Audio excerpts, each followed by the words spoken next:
Welcome back. No one can dispute that the US, UK, India, and Malaysia are all thriving democracies. They're all different, and more importantly, they have all evolved and were not imported, an indigenous product of their environment. Perhaps that's the reason why the American enterprise in Iraq faltered so dramatically. For our second take on Iraq and democracy, I'm joined from Washington by Simon Henderson of the Washington Institute for Near East Policy, and from Amman, Jordan, by Iraq expert Anas Al-Tikriti. Welcome to Inside Iraq. Anas Al-Tikriti, let me start with you. Why the cynicism that the US really is not interested in democracy, but this is just either wishful thinking or smokescreen? I don't think that it's not interested in democracy. The problem is that it's interested in a form of democracy which may not be to the best interest of Iraq and the Iraqi people at this moment of time. That is the entire problem, and I think that in your introduction just a few seconds ago, I think that there was a very important word there.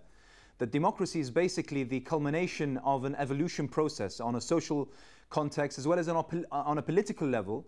And unfortunately, in the case of Iraq, following the total dismantellation of what was akin to a state during the Ba'athist regime, we were parachuted. We aimed at bombing a sort of democracy, a form of democracy, into Iraq. So I think that the entire problem is not whether America wishes for a democracy. I'm pretty sure it does want a form of democracy, but that form, whether it's conducive or inducive to the best interests of the Iraqi people. The former British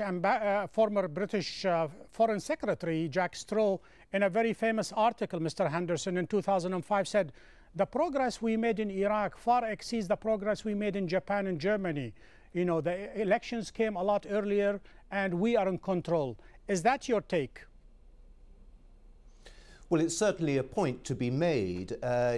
Immediately after the Second World War, when the British and American forces and others were occupying both Germany and Japan, we had time to establish new societies and a time to establish democracy. There was a greater pressure on that time after the invasion of Iraq and the overthrow of Saddam. But if I could take issue with a point in your introduction, that countries evolve their own democracies. Well, frankly, the historical record is they don't. And indeed, you listed both Britain and India in your introduction. And of course, the Indian democracy is modeled on the British democracy. And I'm sure you could make lots of other parallels, not only with those countries you named, but countries across the world. And so democracy, in a sense, is a shared notion. It's different, it evolves differently in different countries, but the principle that the government of a country is a government by the people. But how far can you go back, Mr. Henderson? There is a tinge of imperialism in this. I mean, the Iraqis, they need a form of a British, an American, and an Indian democracy. How far in history you go back without saying it has to grow in the country itself? Well, I think your remark about a tinge of imperialism is overdoing the rhetoric. Saddam Hussein's Iraq was not a model that we wanted to emulate in any way, and we wanted to help Iraq evolve. If that involves outside help, then so be it. Anas, you need outside help. Well, it's. I'm sorry, but I have to note the hint of a sense of patronizing, certain nations and people and their ability to arrive at a particular form of public participation, and that is ultimately what we're talking about. I mean, when we talk about democracy, why is it that all of a sudden we talk of a model that is in full swing in Britain that evolved over centuries? I mean, let's not forget, women only took their rights and actually fought for their rights to vote and to be part of the political system only a few decades ago. Yet we expect from other countries, and in this case Iraq, to actually adopt that full comprehensive kind of system within a matter of months. That, I think, is extremely belittling of the kind of ability of the people themselves to rule themselves, to govern themselves in a way in order to achieve the kind of system that we all want. And when we talk about democracy, I'm talking about a number of things. I'm talking about justice, I'm talking about equality, I'm talking about participation, about transparency, and about accountability. 4 years, almost 4 years now after the occupation of Iraq and the presence of a form of government in Iraq, can we truly say that we do have justice, equality, transparency, accountability, and participation in Iraq? You asked the question, let Mr. Henderson answer it. Go ahead, Mr. Henderson. Well, I'm a little confused about the point being made. You're either arguing that it takes many decades, many centuries, certainly many years before such a system can evolve, or you're not. I mean, all those aspects of democracy, of a civilized society, are things to aspire to, and indeed I agree with you that they should be there. The trouble was that Saddam Hussein had elements of a government. He had women were allowed to vote, and women were in the National Assembly in Saddam Hussein's Iraq, but nobody for one moment would think that this was a form of democracy or a system which was worth emulating. I find it troublesome, if I may, Mr. Azzawi, if I may, that we're saying that we only have two models here, either the extreme case of Saddam Hussein or the extreme case that we need to emulate or actually to force the Iraqi people and the current kind of phase that Iraq is going through to adopt a form of democracy. I find that troublesome. I think that we belittle, as I say once again, we belittle the experiences of nations across the world in how they reach a form of a conciliation, if you like, on a national level in order to arrive at a form of government and public participation. I think that there are many, many forms of that, and they do not relate necessarily either to the Saddam Hussein model of democracy or even to the Western form of democracy or the kind of form that it approves of. I think the points are valid, but in a sense we don't have much time, do we? That many of the political parties in Iraq are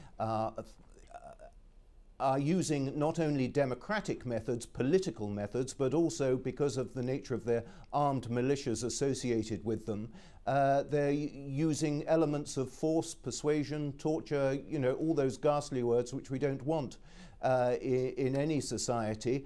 It's not for the rest of the world, and particularly the United States and Britain, to sit on one side while a political system evolves and where militias, torture chambers, death squads are considered to be trappings of a political evolution. Simon, let me give an example here, if I may, Anas.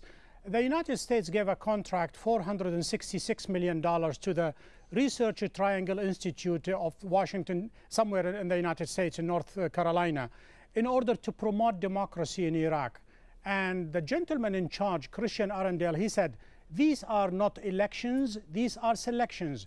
Why, after spending almost $500 million, there is no democracy in Iraq? Well, I mean, you've chosen an example which you didn't tell me about before, and an example which I'm totally unaware of. But I mean, you can make any point you want in terms of the numbers.